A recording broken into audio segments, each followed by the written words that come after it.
This is Lucian Malum, and today we're going to be painting Captain Balthasar that we got in our last video. He was bought off eBay, so, you know, you'd expect him to be in pretty bad condition, but in our last video, as I showed, he wasn't even built. So, we have a pristine conditioned Balthasar in our possession. A less common commodity, I think? Is that how you pronounce it? These days to find. Most of the time, you'll find him pre-owned or pre-used, but for me, he was merely pre-owned, not used. Now, we're going to start off with Screaming Skull to paint up our cake. No, not cape.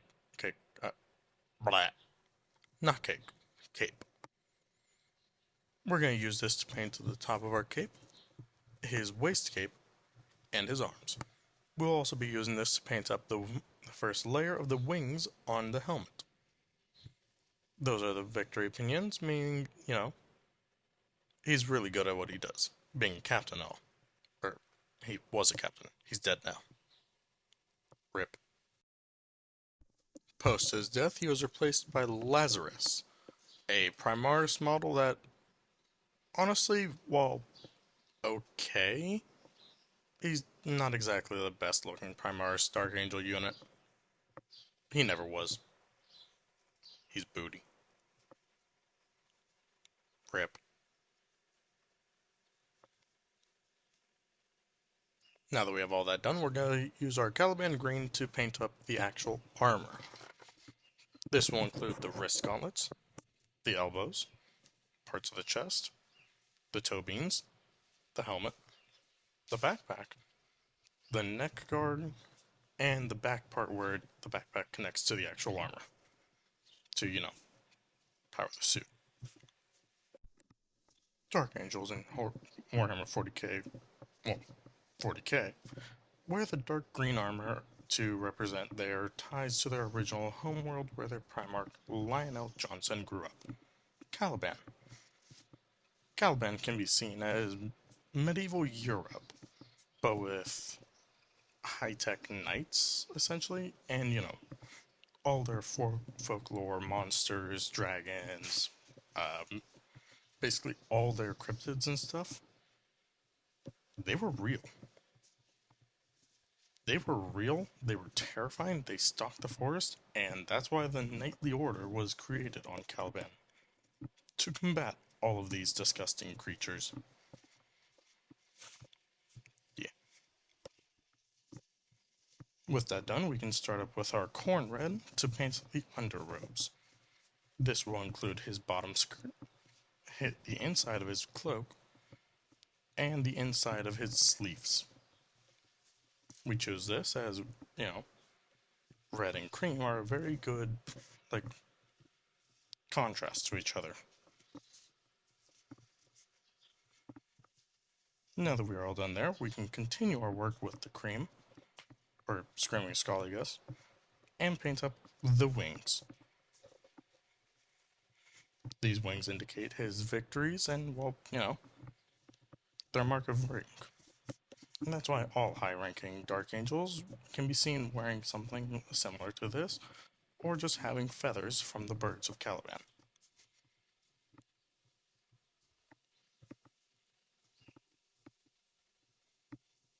Now that we've done that, we can take our Armand Blue and paint up the eyes. While I know the standard is supposed to be a red mixture, I much prefer the blue. The blue reminds me of certain artworks and reminds me of how they're very tied to plasma-based weaponry, due to them during the Horus Heresy Empire during the Great Crusade being granted all sorts of archaeotech from the Emperor of Mankind as they were his first and most favored legion. Even before the Great Crusade started, he had named each one, and they were even titled the Uncrowned Princes as a legion. Honestly, pretty cool name. They should have kept that. They should have kept the Uncrowned Princes as their own separate thing instead of being tied to the Dark Angels. Would have been cool, would have had a cool named faction, and there's so much you can do with the title of princes. I mean, hell, just look at Demon Princes like Demon Prince Didicus.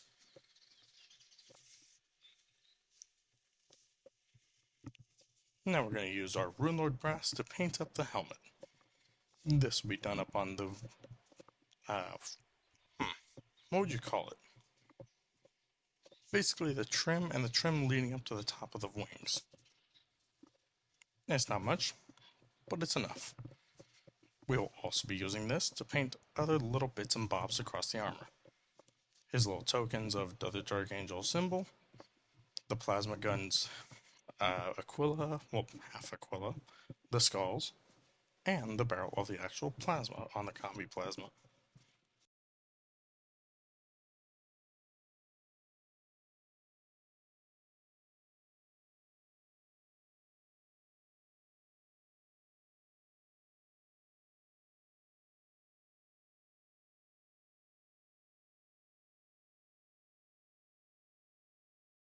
Now we can continue with the Runelord brass a bit more, using it to paint the trim of all the cloaks. This includes the large set of wings that are emblazoned upon the front cloak of his armor, by his legs. By doing this, it's good enough contrast while also not going too far off to show how we're going to be differing one from the other. Think of it as materialistic gold. You know, how kings and queens and princes and princesses would have like gold emblazoned upon their clothing. Like the golden filigree you would see on like super fancy clothes that like royalty would wear. Stuff like that. Now that we're all done with that, we can continue with our Screaming Skull once more. This is a heavily Screaming Skull armor set. And we can paint the parchment that is wrapped around the sword that leads up to the Dark Angel symbol on the backpack. This is a very quick and very simple process. Just, yeah, paint the parchment. That's all you need to do. With all that out of the way, we can take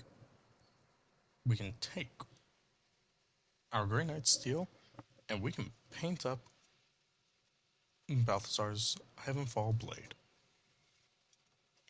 The Heavenfall blades are a set of 5 blades that are used across the Dark Angels chapter. There is one held by Azrael, one by Belial, one by Samuel, one by, well, not even a Dark Angel, technically. He's from a successor chapter of the Dark Angels, but, you know, we don't talk about that. And then we have one wielded by Balthasar, or previously held by Balthasar. I'm not fully sure if Lazarus inherited his blade, or if Balthasar's blade was lost to the mists of time. I probably should have researched that before this video. As we have our Grey Knight steel out, we will finish up painting stuff like the power pack, the crack grenade and frag grenade that are upon his belt, and the little bits of detail on the bolt on the combi bolter. Oh, and of course the skull on the pommel of his sword. Personally, I really want to see Balthasar's sword come back on a new and updated Lazarus. That would be cool. I really love the arrow point tip design on the blade. I like how the Dark Angels are famous for the arrow tips. They're very pretty, very unique to them. And I wish that the Blood Angels and Carmine swords continued being a single-edged blade, like on certain Sanguinary Guard blade models. It just looks better that each of the big people have their own signature weapon. Even the World Eaters have one. You know, that being chain axes. Now we're going to take our Grey Knight steel, and we're going to paint up the mouth grill and the pipes that are resting upon the helmet. And this will give them more depth for, you know, just looking at. That and the grills aren't meant to be the same color as the armor, they're actually meant to be metallics. You know, because it's a grill. not armor. Yeah. While we have our Corax white out, we're going to paint the leather. Now, while yes, the white seems to be a queer color to start with, is because we're going to be using the Gilman contrast paint once again. For this, we're going to paint the leather strap holding up the combi plasma. We're going to be painting the pouch that is resting upon his hip. We're also going to use the Corax white to paint up purity seals that are across the armor. This will give them a fine white, and yeah, that's all there is to it. By getting a good base, we can get the contrast used up very good. Very well. Excellently. One of those words. Now that we are all done with that, we're going to take out our Gilman Flesh Tone contrast paint, and we're just going to, well, do as we said. We're going to paint up the leather pouch and the leather belt. Now this should take at least, or I guess at most, a couple passes, about 2 or 3. And yeah, that is all there is to it. Contrast paints are one of the easier paints to work with, so yeah, go wild. From here, we're going to use a little bit of Corax white, and we're going to paint lightning effects onto the blade of, well, you know, the Heavenfall blade. There's not really much to it. You just take a thin brush, and you paint a little bit of white onto it, and well, yeah. When you make lightning, try to make it weird.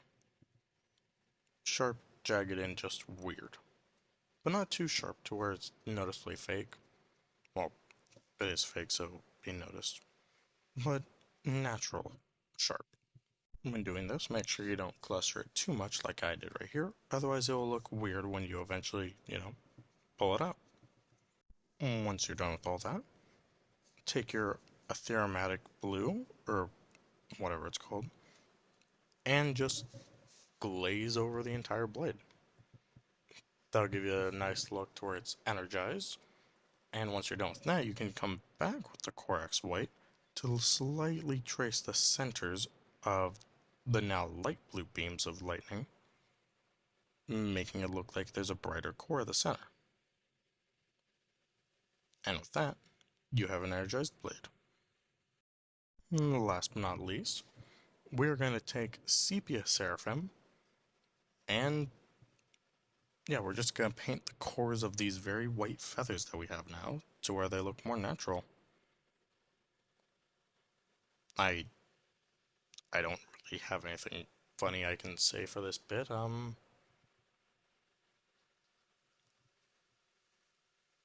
Yeah, I don't really have anything really to say about this bit. We just take the CPS Seraphim and finish up the model. Now, if you want to paint your capes better, you can, but yeah, that's it. Thanks for watching the video, everyone. Remember to like, comment, and subscribe.